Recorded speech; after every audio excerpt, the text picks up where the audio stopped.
Okay, tayo po yung magsimula na kasi sayang yung oras natin.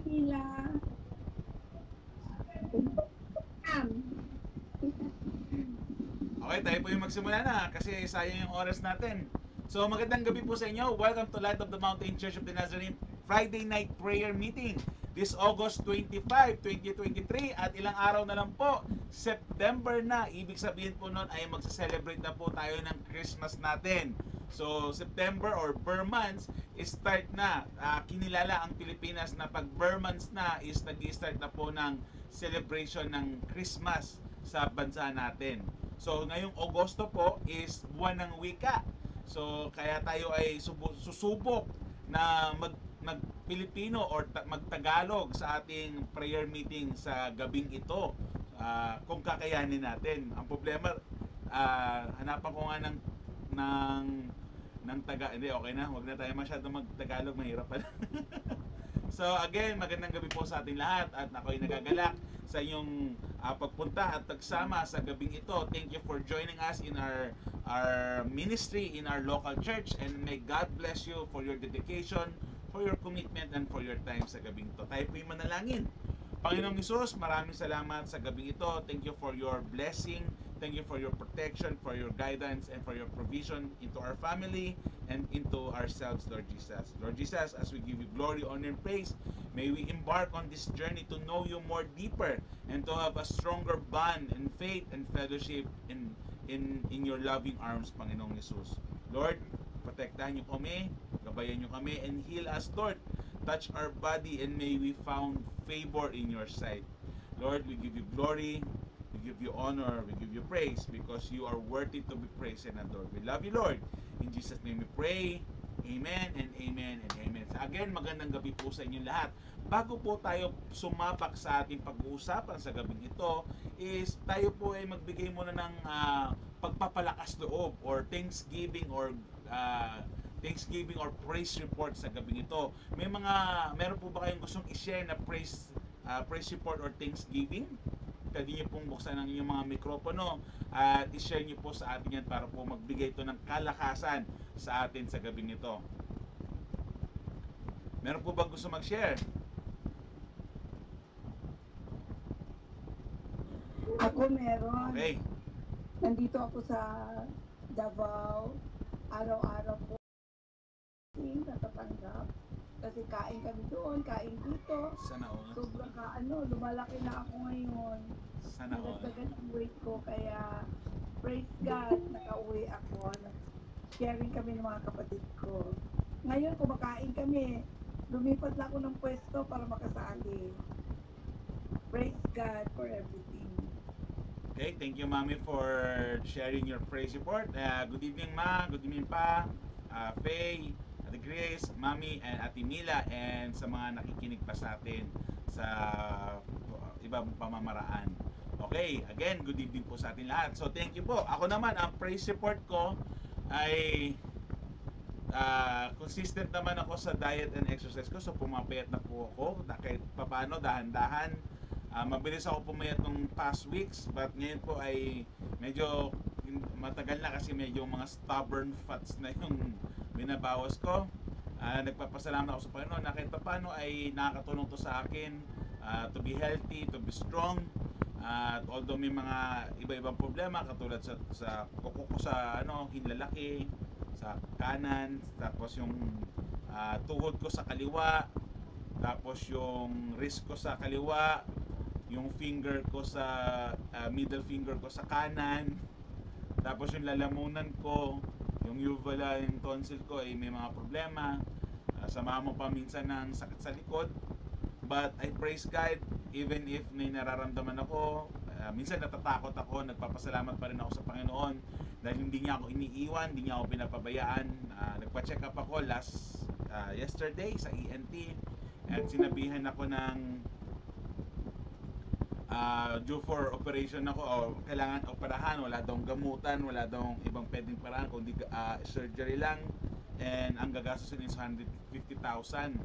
Sabi ko, Doc, wala na po bang iba? So napaiyak ako kasi takot ako magpa-surgery dahil sa lalamunan, tas not to mention yung gastos na 150,000 plus pa yon. So, estimate niya lang is 150, may plus pa yon. So, nakakatakot. Iniyak ako sa Panginoon at tumingi ako ng tulong, ng kapatawaran, ng favor.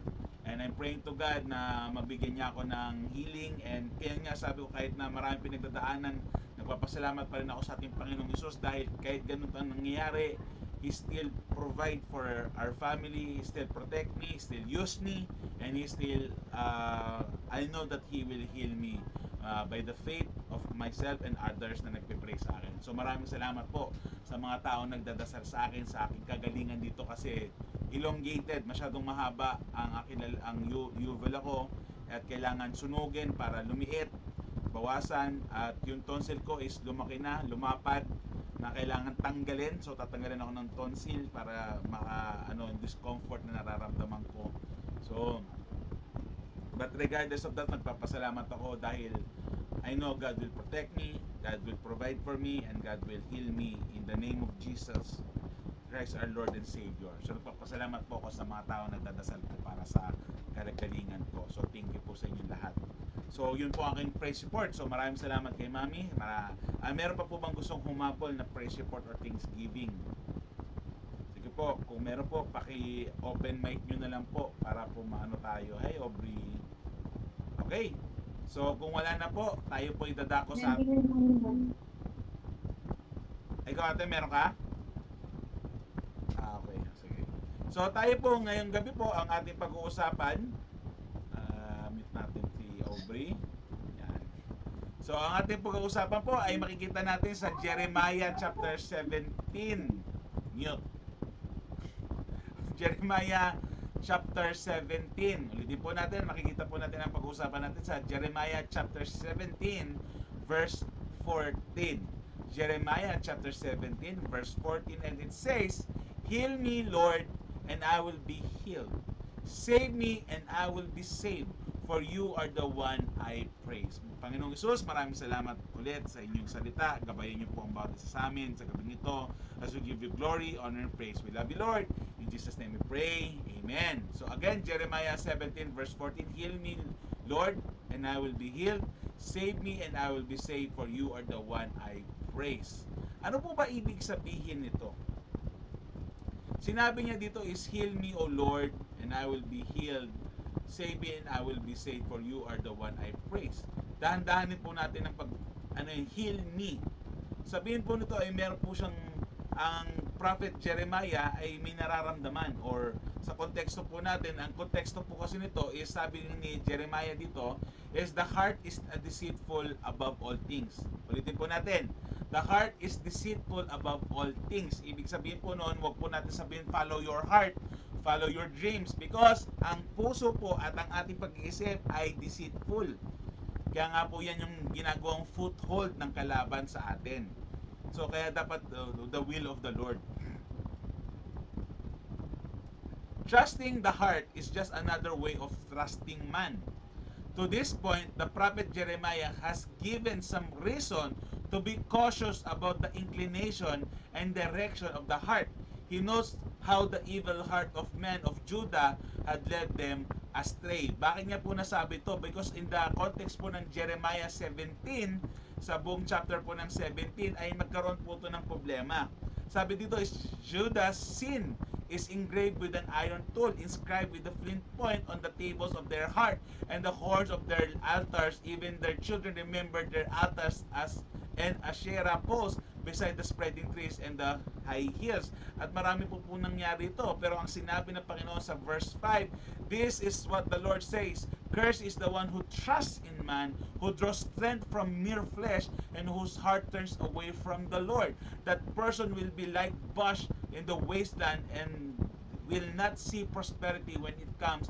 They will dwell in the parched place of the desert, in the salt land there no one lives." Pero tandaan po natin, sinabi po dito sa mga susunod na Lord, sa susunod na verse, sa verse 10, "I the Lord search the heart and examine the mind to reward each person according to their conduct, according to what their deeds desire. Like a partridge that hatch eggs, it did not lay are those who gain rich by unjust means. When their lives are half gone, their riches will desert them. And the end they will prove to be fools." Sabi sa verse 12, a glorious throne exalted from the beginning is the place of our sanctuary. Lord, you are the hope of Israel. All who forsake you will be put to shame. Those who turn away from you will be written in the dust because they have forsaken the Lord, the spring of living water. Verse 14, dito po tayo papasok sa ating pag-uusapan. Heal me, Lord, and I will be healed.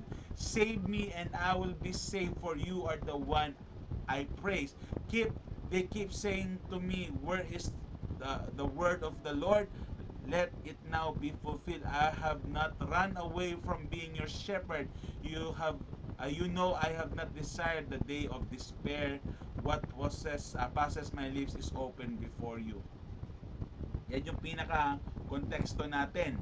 But our focus in this evening is yung verse 14 po. And this verse, alam ko po na hindi naman tayo pwede mamili ng mga verse lang. But I want to give you an encouragement in this verse. Lalo sa may mga sakit, lalo sa may mga nararamdaman, sa may mga pagsubok na pinagdadaanan, sa may mga trahedyang alam mong parating, sa may mga pain, may mga suffering na nararanasan sa gabing ito. Gusto ko pong bigyan kayo ng encouragement and hope because Jesus is our hope. Kung wala po si Jesus, wala po tayong hope. Kung wala po yung salvation na binigay ng ating Panginoong Hesus, there's no hope for us. Because all of us are damned. Papunta tayong impyerno. Papunta tayo sa kadakatakatang apoy. Nasusunugin tayo sa ating mga pinanggagawang kasalanan sa mundong ito.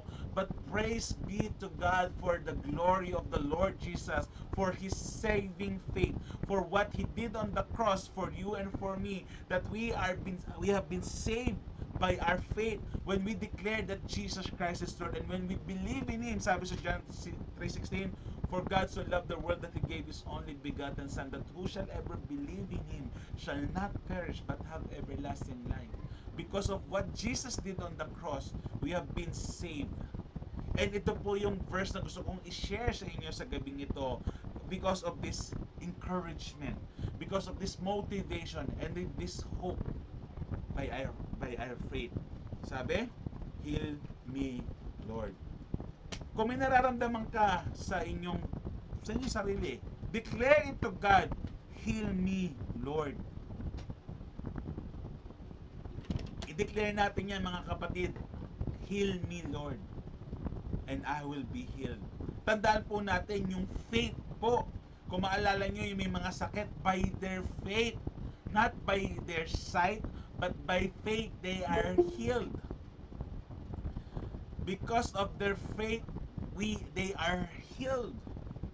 Not because mayaman sila, not because pumunta sila sa doktor, not because uminom sila ng gamot, not because na merong kakaibang nangyari sa pagkakataon, but because of their faith in Jesus, nagkaroon siya ng healing. Because of their faith in Jesus, they experience healing.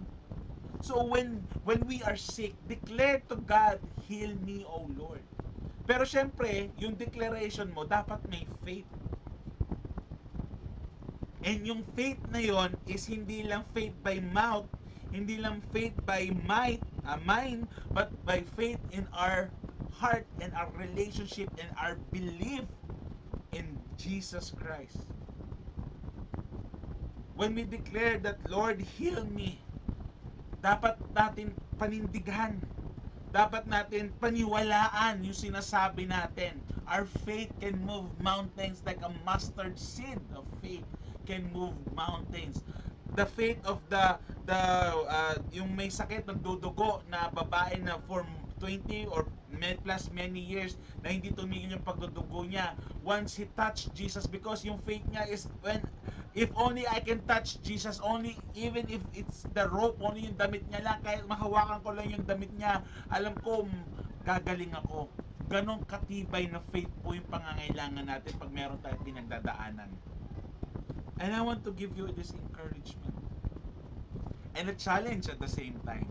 Kung may nararamdaman ka, may pinagdadaanan ka ngayon, mga kapatid, have faith. Be strong to your faith. Panindigan mo, paniwalaan mo yung faith mo, na when you declare, Jesus, heal me, you will be healed Jesus' name. Not kung ano-anong mga hocus-pocus, magic, or mga kung ano-ano, but God will heal you. And tandaan po natin, iba-iba po ang ginagamit ng Panginoon. Sometimes ginagamit niya yung tao, sometimes ginagamit niya yung doktor mo, sometimes ginagamit niya yung iniinom mong gamot, sometimes ginagamit niya yung pangyayari, yung oportunidad is bibigyan kanya ng discernment, ng revelation na siya ang nagsasalita. Kaya kailangan natin usually tumahimik at makinig. We should have active listening ears. Wag tayo, kasi sa atin pong mga kapatid, tayo pa kasi, pag meron tayong kausap, we are listening to reply, not listening to understand what the person is saying. Kasi ayaw nating masapawan. So nakikinig tayo usually to reply to that person and not to understand the person. Ang gusto ng Panginoon is tayo ay tumahimik, makinig sa Kanya at pakinggan yung sa Kanyang sasabihin. So nung sinabi dito ni Jeremiah, "Heal me, Lord, and I will be healed." There was declaration, there was faith, there was belief in what He is saying. Kaya tayo minsan kapatid, diba, magpe-pray tayo pero hindi nangyayari yung prayer natin. Yes, nandun yung go, stop, and wait, or yung yes, no, or wait ng Panginoon. Pero yung faith natin has a huge role in that process. Pag may pinag-pray tayo, paniwalaan natin, panindigan natin. Siyempre, kung mag-aaral ka, gusto mo pumasa, hindi ka naman nag-aaral, paano ka papasa? Siyempre, you have to, hindi naman porket may faith tayo is, yung faith natin is hindi na tayo makikinig, or hindi na tayo, yung faith natin, hindi na tayo gagalaw. Kasi, may faith naman ako. But syempre, the body without the spirit is dead. As faith without deed is dead. Ibig sabihin po nung kapatid, yung faith natin dapat may action. Nakikinig po ba kayo? Ang faith po natin dapat may action. Hindi lang po, may faith ako. God will save me, I have faith. Pero hindi ka naman nag-exercise, hindi ka naman kumakain ng tama, hindi mo naman iniinom yung gamot na kailangan mong inumin. Useless din. So when we say, Lord, heal me, dapat may conviction yan. May dedication, may commitment, pinaniniwalaan mo yung sinasabi mo. At yung faith, may faith ka dapat. At yung faith mo, may action ka, may ginagawa ka. Hindi pwede walang ginagawa. So, kapatid, when we pray to God, wag lang po tayo blind. Wag tayo blinded. Kundi magkaroon tayo ng solid foundation ng ating pamampalataya. Lord, heal me, and you will be healed. Sometimes it takes time. Sometimes it takes years. Sometimes it takes decades. But remember, God's plan is always the best for us. Hindi natin maintindihan kung bakit pinapatagal ni Lord ang ating paghihirap. Pero ibig sabihin lang po nung kapatid is God is molding you for something greater. Kasi gagamitin ni Lord ang nangyayari sa'yo for the glory of the Lord. Minsan nakakainis, yes, I know. Ako pinagpipray ko to last year pa, July 2022 pa, nung na-ER ako. Na-emergency hanggang ngayon. August 2023 na, ay meron pa rin, lumalaki pa. Yes, natatakot ako kasi yung gastos. Siyempre, hindi naman ako gagastos. Siyempre, may magbabayad sa akin. Pero sayang yung pera eh. Siyempre, natatakot din ako na bubuksan yung bunganga ko tapos ng kutsilyo tapos susunugin, i-laser yung ko. Although may anesthesia, pero siyempre nakakatakot. But I know for sure God has a plan. And I'm praying to God that His will be done. Nakakatakot, yes. Tatakot ako. And sometimes, napapayak na lang ako sa gabi. Bakit Lord nangyayari sa akin to? Wala naman akong ginagawang masama, ba't sa akin nangyayari? Diba usually yun ang iniisip natin eh. But we have to trust God even in the difficult times. We have to trust God even during the difficult times. Sabi nga ni James, consider it pure joy, my brothers, if you face trials of many kind, because the testing of your faith develops perseverance. And perseverance must finish it work so you may be complete and not lacking of anything. Mahirap. Diba? Mahirap. Lalo pag may karamdaman ka, pero you have to be faithful. Trust God during the process. Trust His timing. Trust His promises. And when you say, Lord, heal me, Lord, I pray for this, have the conviction na kaya mong panindigan yung faith na yon. And syempre, gumawa ka rin, meron ka rin action on your part. Not because na, ay, nagpray ako na magpumasa ako, ay, medyo nagda-doubt ako kung papasa ako doon. Hindi ganun eh. Syempre, mag-pray ka kay Lord na pumasa ka, pero you have to study rin. Hindi naman pwede na mag-pray ka tapos hindi ka nag-aaral. Paano ka papasa, di ba? God will help you eh. Because when we pray, tandaan po natin, means si Lord kasi is medyo komedyante si Lord. Kung napansin nyo ang Bible, minsan komedyante siya, minsan seryoso siya, minsan talagang Lord, why? Pero may purpose si Lord eh. And God, when we pray, God does not give us what we prayed for, but God gave us the opportunity to achieve what we prayed for. Narinig niyo ako? Narinig niyo po ako? Amen. God give us, when we pray, God does not give us what we prayed for, but God give us the opportunity to receive, to acquire, to get what we are praying for. Kung gusto mong yumaman, pinagpipili mo, Lord, yumaman ako, Lord, yumaman ako. Ang ibibigay sa ni Lord is pagkakataon yumaman. Trabaho, oportunidad, magkaroon ka sarili mong business. Pag sinabi ni Lord, pag nagpray ka kay Lord, Lord, gusto kong gumanda ang pangangatawan ko, gusto kong maging healthy, gusto kong maging macho. Hindi naman bibigyan ng on the spot, macho ka na, healthy ka na, hindi. Bibigyan ka niya ng pagkakataon, and sometimes ito'y nakakatawa at minsan nakakainis. Nagpipray ka nga na maging healthy ka, pero wala ka namang ginagawa. Ang gagawin sa'yo ng Panginoon is bibigyan ka niya ng sakit. Ha? Wait na, pastor. Si Lord yun, bakit niya? Kasi nga, para ma-achieve mo. Kasi we people tend to procrastinate almost everything. Gusto ko, Lord, gusto kong maging sexy, gusto kong maging macho, gusto kong maging healthy, pero hindi ka naman nag-gym, hindi ka nagda-diet. So, mangyayari, magkakaroon ka ng sakit para bigla kang mag-diet ngayon, para mag-exercise ka ngayon, para hanggang sa maging gumaling ka, pag naging healthy ka na, mawawala na yung sakit mo. Napansin nyo ba yun? Again, when we pray to God, God does not give us what we are praying for, but God give us the opportunity to receive, to acquire, to get what we prayed for. Ganun po yun, kapatid. So when we pray, when we say, heal me, O Lord, have that conviction, have that faith, panindigan mo, and you will be healed because of your faith. Not the faith of your parents. Siyempre nakakatulong din yung prayer ng iba, prayer ng pastor mo, prayer ng family mo, prayer ng anak mo, prayer, nakakatulong yan, siyempre. But yung faith mo because salvation is not hereditary. Hindi mo pwedeng manahin yung faith ng nanay, tatay mo.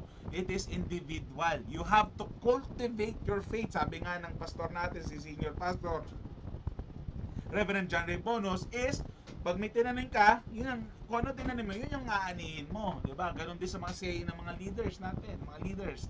Diba? Kung ano tinanim mo, so cultivate faith in your life, especially at a young age. Pero syempre, pag bata pa, hindi mo pa maano yun ano yun, hindi nila maintindihan pa Hanggang such time na tumanda siya na maintindihan na nila yun. Pero tayo matatanda, we cultivate our faith dahan-dahan. Hindi naman sinabing madali. Katulad kanina, nag-jogging kami ni Faye, or di jogging, walking and brisk walking. So, sabi na, ang goal namin is 10 ikot. Naka 5 ikot lang kami, 5.5 ikot, naka 50 minutes o 45 minutes kami nag-ikot ngayong gabi. So, diba? Nag-guess po ba yun? Mag-ano ka, kung hindi kaya, babaan natin, tapos pray tayo. Pero ang sabi ko, ang prayer kasi, kapatid, ganito kasi ang technique daw ng prayer. Huwag ka mag-pray ng maliit. Nag-guess nyo? Huwag ka mag-pray ng manipis or konti. Mag-pray ka, gusto kong yumaman, maging bilyonaryo ko. Ganun ang prayer mo dapat. Kasi parang sabi nga ng isang kaibigan, is parang ini-small mo ang Panginoon kung ang liit lang ng prayer mo. Ba't nahihiya ka? Bakit ka mahihiya? Nag-gets niyo po? Hindi naman sa pagyayabang yun Pero ito yung ano mo na pinaniniwalaan mo na yung Panginoon mo kaya ibigay sa iyo yun. Pero again, dapat may action ka rin. Sabi sa Bible, ulitin ko lang, the body without the spirit is dead, as faith without deed is dead. Punta tayo sa second. Nasabi dito, heal me Lord and I will be healed. Punta tayo sa second, save me and I will be saved. This is the declaration that we are giving the full authority, we are giving the full ownership of our life to Jesus. Because we know that He is the only one who can heal us, who can save us. Hindi yung pera mo, but it helps. Hindi yung healthy lifestyle mo, but it helps. Hindi yung church mo, but it helps. Hindi yung family mo, but it helps. Bakit ko sinasabi it helps? Yes, makakatulong to sa'yo, but hindi ito yung magiging dahilan para ikay gumaling at masave. It's only Jesus who can heal and save us. Heal us spiritually, heal us emotionally, heal us mentally, physically, spiritually, financially. He is the only one who can heal us and save us. And sometimes, hindi nga natin minsan maintindihan yung galaw niya, but it is for our better. Sometimes, kailangan niya tayong durugin para ma-realize natin na hindi tayo pwede magyabang sa kanyang harapan. And to have humility. Para lang niya tayo buuin ulit at gawing mas maganda. Lahat tayo may pinagdadaanan. Ikaw, may pinagdadaanan ka. Ako, may pinagdadaanan ako. Iba-iba ang klase, iba-ibang level pinagdadaanan natin. So, as Christians, alam mo may pinagdadaanan yung mga taong yan. Lahat naman tao may pinagdadaanan, hindi lang naman tayo. But as Christians, we should be sensible or sensitive enough to have empathy, to be kind to others. Kaya nga sinabi ng Lord, love your neighbors, love your enemies. Because it only shows that you should show love and kindness to others.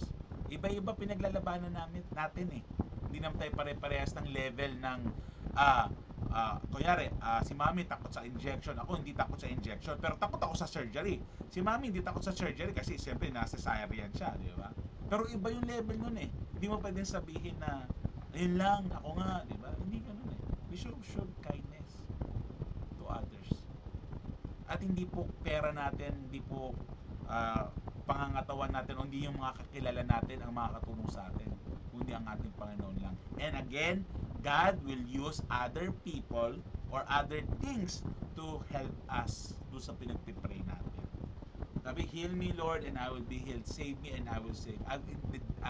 Conviction, giving the full authority, the full ownership of God, na dinideclare natin that He is the only one who can heal us and save us. Remember that. Last but not the least is for you are the one I praise.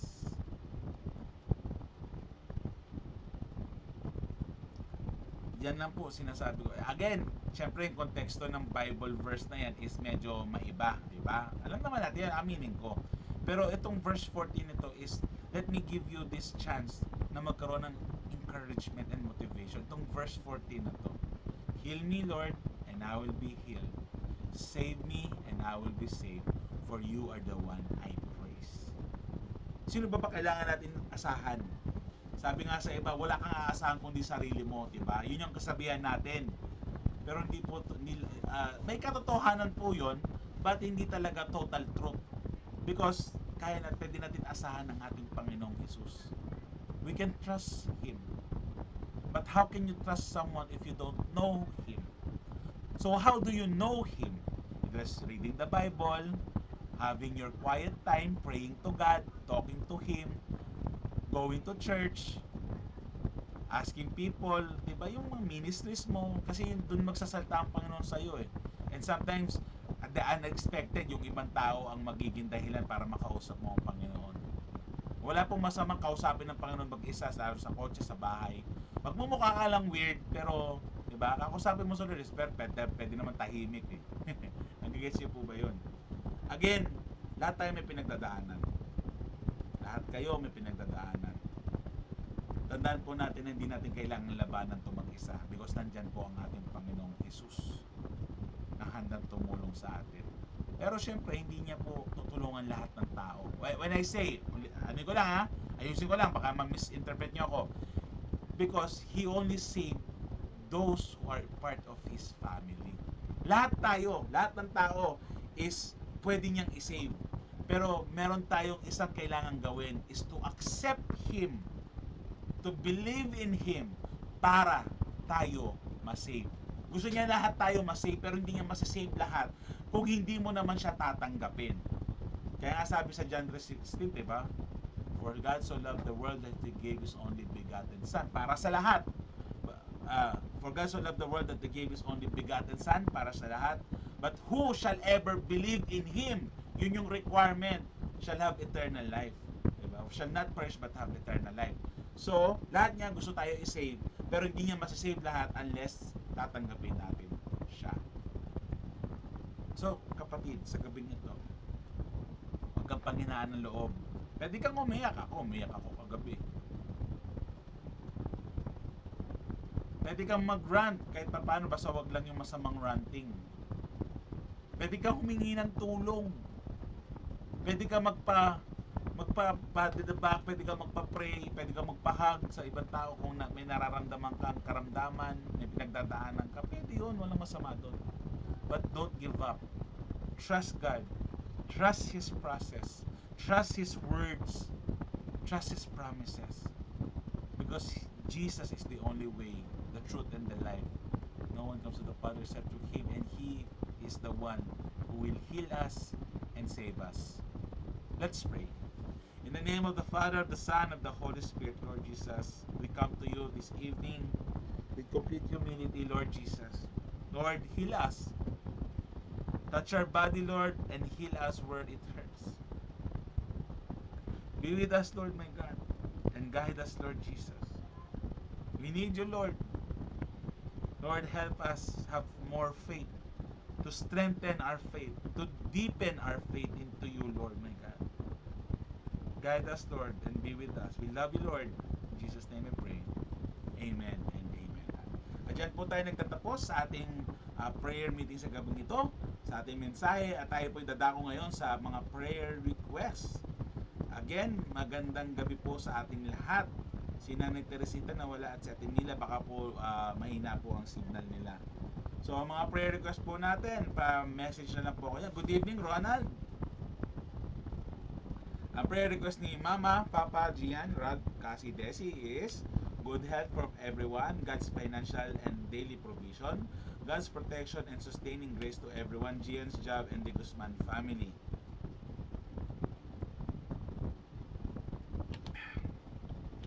Ang prayer request naman po ni Ate Mila, prayer request ko, palagi ako malakas, ingatan ako ni God, lagi lalo na akong mga apo, palagi sa kanilang malakas ang buong pamilya niya. Pray at maging malakas at maging safe palagi. Kay Ronald naman, good health ng parents, relatives, guidance, provision, and protection lagi sa daan nagdadrive pag nagdadrive. Kay Ate Chris naman is prayer request niya, good health, me and my family, financial and daily provision, wisdom and strength for work, safe travel ni May pauwi sa Manila sa Monday. Protection ni Mami for every danger. Pray the pilot that he or she be alert. Have sharp eyes and steady hands during the flight. I pray that no mechanical errors or emergency will occur. Please protect Mami and her companion. Please pray for our church members. Lord, please grant us wonderful opportunities to serve you joyfully in church ministry and send us an abundant of faithful support. Parang quote ulit yan. Copy paste Anyway, Lord, I lift up the church finances. May we sow generously into your church without reluctance or compulsion. Plans namin ni Pastor. Kay Faye naman, good health always, tati ni Andre, daily provision, healing sa lahat na may sakit. Plans. Si Chris, Faye, si Mama, si Ate Mila, si Mami, si Rona, si Ate Nanay Teresita kaya nawala. Ano kaya prayer request niya? Baka yung tuhod niya. Pray natin yung tuhod niya, pati yung mga kanyang anak, pati yung mga apo. Papunta kay nanay, di siya marunong. Ay, sige po. Pero usually po, I think ang prayer request niya is yung ano niya, yung tuhod, yung Opo, sakit niya sa tuhod. Tapos yung kanyang mga apo, pati yung mga kanyang anak. Sige po. Pag-pray po natin yan, Nanay. Pray po na. Tapos kay Mami, prayer request, safe travel on Monday, health of Miggy. Yes po. Requesting you, my church family, to please pray for me na God may found favor, lalo sa akin na lamunan sa uval ako, yung yung gumagano na ano sa lamunan, tapos yung mismo tonsil ko is gumaling without surgery. So yun po, yun muna yung aking prayer request. Sana po mapagbigyan nyo ako, na mapag-pray nyo po ako sa mga araw na dadaan, na magkaroon po ng favor ang ating Panginoong Hesus sa akin. Yun lang po muna yung sa akin para po sa araw na ito. At nahirapan akong lumunok. Lumaki po kasi malaki na siya, tapos lalo pang lumaki. Ewan ko kung bakit, kasi dati malaki-laki pa to, ngayon mas sumikip na. Sumikip na noon, pero kaya ko pa tiisin. Ngayon sumikip pa lalo, so mas mahirapan na po kung lumunok ng laway. Pag kumakain walang problema, pero pag laway, pag ganito, nahirapan po ako. Kasi nung isang gabi po, mutikan ako na masuffocate. Parang almost 1 minute ako hindi makahinga. Dahil nag-block yun dito, hindi ako makahinga. So hindi ako makahinga dito kasi ewan ko ano nangyari. Pero bigla ako nagising, hindi ako makahinga. Anyway, so pag-pray niyo po ako. Sige, tayo po yung manalangin. Pagbibigyan ko po kayo ng silent time of prayer. Then we will close. Ako po yung magko-close. Pag-pray po natin in unison. Tapos magko-closing po tayo. So tayo po yung manalangin sa gabing ito. In the name of the Father, of the Son, and the Holy Spirit. Panginoon Jesus.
salamat po sa gabing ito na kami binigyan nyo ng oportunidad na mas lalo pang lumalim ang aming faith sa inyo, Panginoong Yesus, at sa aming pagkakilala sa inyo.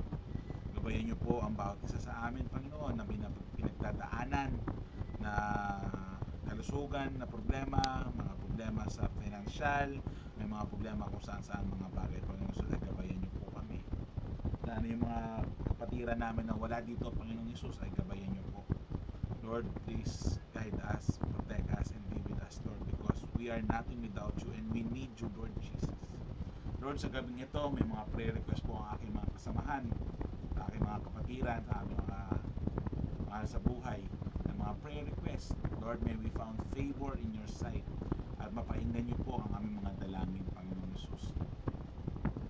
Ang prayer request po nila Mama, Papa, nila Gian, ni Rad, ni Cassie, ni Desi is good health of everyone, God, financial and daily provision, God's protection and sustaining grace to every one of us.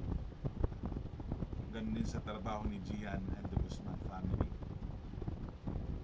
Ang prayer po ni Ate Mila, Panginoon, ay pakinggan nyo rin po at magbigay ito ng kalakasan sa kanya, Panginoon.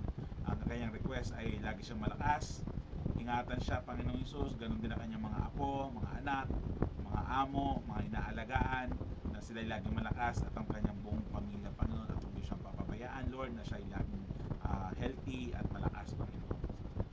Ganun din po kay Ronald, na pinag-pray po namin ang kanyang prayer request na good health ng kanyang parents. Ganun na rin siya, Panginoon, na kanyang karelasyon na si Eloise, ang mga relatives, guidance sa kanilang plano, ministry sa trabaho, na maging matino, maging maayos ang kanyang pagkilos sa trabaho, sa opisina, hanggang din sa ministry sa church, hanggang din sa kanyang relationship, Panginoong Jesus, and protection sa kanya sa pagdadrive niya ng motor. We also pray for the prayer request ni Nanay Teresita na sa kanyang tuhod na gumaling, sa kanyang pangangatawan, sa kanyang anak, sa kanyang mga apo, at sa kanyang kalusugan, Panginoon, ay lagi siyang ligtas at malakas, Panginoong Jesus, huwag po siyang papabayaan, ganun din kanyang pamilya, Panginoon.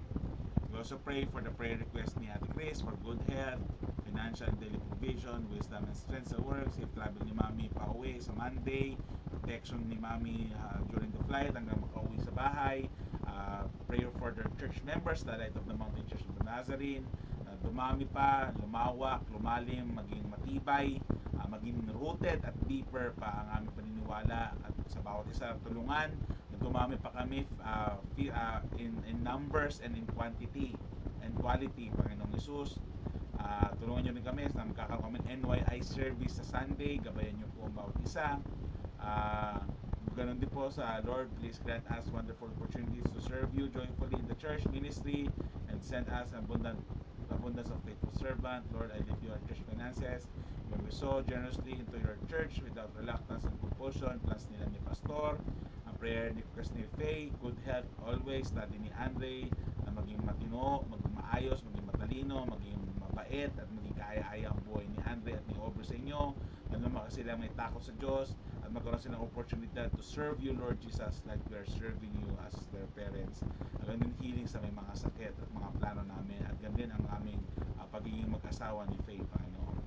We also pray for Mommy's prayer request for safe travel on Monday at yung kagalingan health ko, Panginoon Jesus. Ganun din, Panginoon, pinag-pray ko rin po ang aking kalusugan. Lord, may we find favor in your eyes, in your sight, lalo sa aking nararamdaman, Panginoon Jesus, na more than 1 year na po, Panginoong Jesus, na Lord, may we find favor for healing, Panginoong Jesus, dito sa aking uvula at sa aking tonsil, na without surgery, Panginoon, ay kayanin ito ng gamot, Panginoon Jesus, at mga iba pang mga bagay, Panginoon. Lord, we need you, and we declare glory, honor, and praise to your name, because you are worthy to be praised and adored, Panginoon. And we declare ownership and leadership and authority in our lives, Panginoong Jesus. Kayo po ang manguna sa aming pamumuhay. And Lord, give us the opportunity to be faithful in you, Lord my God. We love you, Lord my God. We give you glory, honor, and praise. In Jesus' name we pray.